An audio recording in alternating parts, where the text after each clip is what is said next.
26 август президенти ҷумҳурии Тоҷикистон пешвои миллат муҳтарам Эмомалӣ Раҳмон дар идомаи сафари корӣ ба водии Рашт аз ноҳияи Тоҷикобод ба ноҳияи Рашт ташриф оварданд. дар фурудгоҳи муваққатӣ сарвари давлат муҳтарам Эмомалӣ Раҳмонро масъулин, сокинон ва намояндагони касбу кори гуногуни ноҳия гарму самимӣ истиқбол намуданд. сафари кории пешвои миллат муҳтарам Эмомалӣ Раҳмон дар ноҳияи Рашт аз тақдими манзилҳои истиқоматӣ ба сокинони аз заминларза зарардида дар маҳаллаи навбунёди ҷамоати деҳоти Ҳиҷборак оғоз ёфт. خونه معقول شوید؟ خونه معقول نمیشه 100 برابر خونه خودمون. اون زمیناتون ایختون، باغ راختون ایختون. برای کیش کنه نه که اونجا زندگی کردن دیگر مهم. ضمن صحبت ابراز گردید که ساکنی محله نوبنیاد رحمان قلونов فعالیت 40 ساله آموزگاری داشته 4 فرزند خود را نیز صاحب کسب آموزگاری کرده است و آنها امروز در منطقه های گوناگون کشور با تعلیم و تربیت نسل نورس مشغولند. سروری دولت محترم امامعلی رحمان به این مسئله توجه ظاهر کرده برای فعالیت بسیار ساله آموزگاری و در این جاده تربیت و به وای رسانیدن فرزندان بر رحمان قلونov اظهار سپاس نمودند.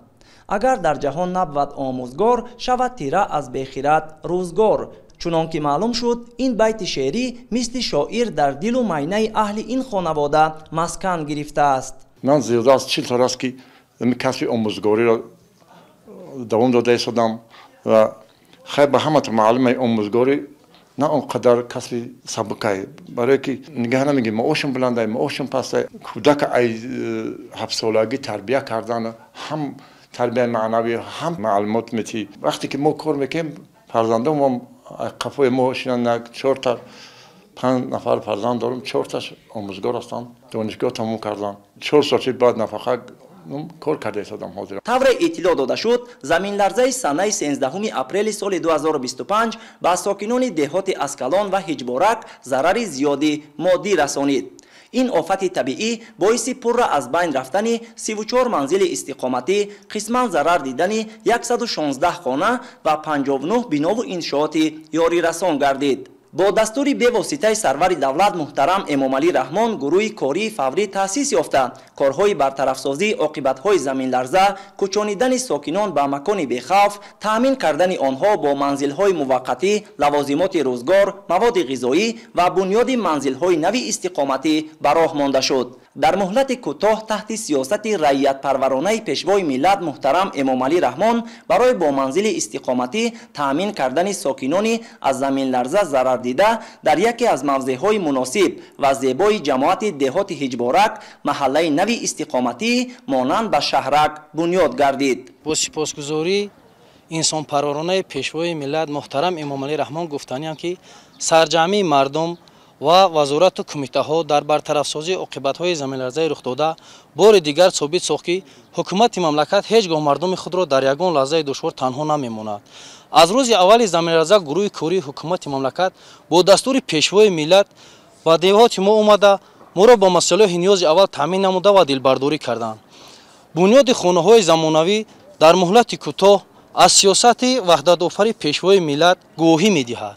احسان به خیرات ازل پیشوای محبوب ما خونده میناداری خود و اهل و علم را به حکومت مملکت میرسونم. در نزد خانه هامون باغچه بچگانه نو زمانوی ساخته شدند و بینای طبی ساخته شدند با تمام شرایط ها با همه رنگ و بوری زیبای خود با همه شرایطش ما خیلی میناداریم. محله نوبنیاد در مساحت 4.5 گکتار بنیاد گردیده از 4 کوچه و 38 منزل استقامتی عبارت می باشد.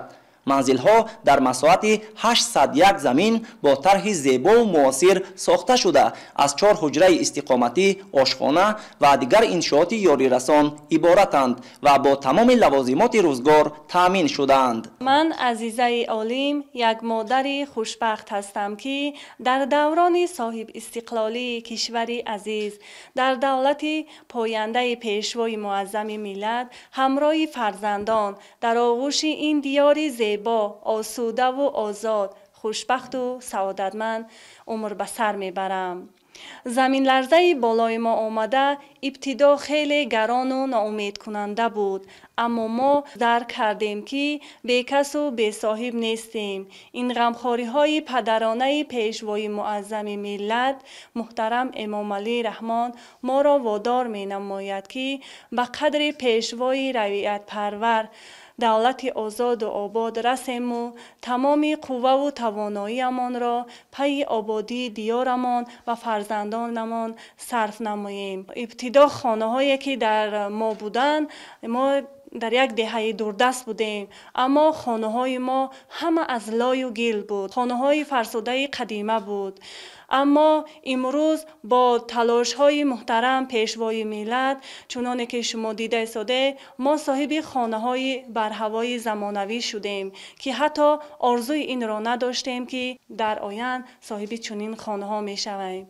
ما مینداری خود را و پیشوای معظم ملت محترم جناب عالی می رسانیم. برای تامین کردن محله با اینفراساختور ضروری، منزل‌ها با آب تازه نوشاکی و آب پالیزی برای استفاده قطعه‌های نزد حولگی و خط برق تامین بوده. همه خانه‌های استقامتی نوبنیاد، مکتب، مؤسسه تحصیلات تا مکتبی و بنگاه طبی با تکنولوژی معاصر ژاپن با اینترنت بلند سرعت، تلفن خانگی و زیاده از 350 کانال داخلی و خارجی توسط خط نوری تامین گردیده است. مسافه نزدیک به 2 کیلومتر راههای ماشینگرد، مومفرش و سبزکاری شدند. همزمان در محله مؤسسه تحصیلات تا مکتبی، بنگاه طبی و میدانچه مشق و تمرین بنیاد شده است. ساکنان از آفت طبیعی ضرر دیده که امروز با اشتراک به واسطه پیشوای ملت محترم امام علی رحمان صاحب منزل‌های نوی استقامتی گردیدند، محبت و صمیمیت خاص خود را به سرور دولت بیان کردند. روز 13 اپریل سال جاری صبحگاهان زمین تکان خورده، از کوه‌ها گرد و چنگ بلند شدند. مردم سرسان و حیران بودند. خانه‌های استقامتی دهه ما و ایران و ولنگار شدند. شکر که زنده ماندیم و به تعلقات داده نشدیم، چون که می‌دانستیم پیشوای غمخوار داریم. با دستور رهبر دولت، گروه کاری حکومت جمهوری تاجیکستان به دهه ما آمده مردم را دلبرداری کردند و با محصولات نیاز اول تامین نمودند. خیلی که امروز می‌بینید برای ما در یک مدت کوتاه خانه‌های بسیار زیبای زمانوی ساخته به استفاده دادند که با تمام تجهیزات تامین می‌باشند و داشتن چنین خانه‌ها را آرزو می‌کردیم. مینداری خود را به پیشوای معظم ملت حکومت جمهوری تاجیکستان می‌رسانیم. کوشش می‌کنیم که تا جان در رمق داریم بهر آبادی و سرسبزی وطن عزیزمان خدمت کنیم. در همین جا پرزیدنت کشور محترم امام علی رحمان به طور فاصلوی بینای نوی جماعت دهات هجبارک و بینای علاوگی تعلیمی در نزد مؤسسه تحصیلات میانه عمومی 53 را مورد استفاده قرار دادند. هر دو انشاءات با مقصد بهتر نمودن فعالیت کارمندان جماعت و روند تعلیم و تربیت نسل نورس در ادامه کارهای سازندگی به استقبال جشن 35 سالگی استقلال دولتی از حساب مبلغ‌های بودجه و سهم ساکنان بنیاد گردیدند. بینای نوی جماعت از 2 آشیانه عبارت بوده، دارای تالار مجلس با 84 جای و 8 حجره کاری مجهز با تجهیزات لازمه می باشد. بینای علاوگی تعلیمی باشد، از 2 آشیانه، 12 صنفخانه و 3 حجره کاری عبارت بوده، برای تحصیل 720 خواننده در 2 بست پیش بینی شده است. ضمن تقدیم منزل‌های نوی استقامتی، سرور دولت محترم امام علی رحمان با طرح معماری بناها، صفت کارهای ساختمانی و شرایط فراهم گردیده زیست بهای بلند داده تاکید کردند که تامین روزگار آسایشته شهروندان در اولویت سیاست حکومت جمهوری تاجیکستان قرار دارد.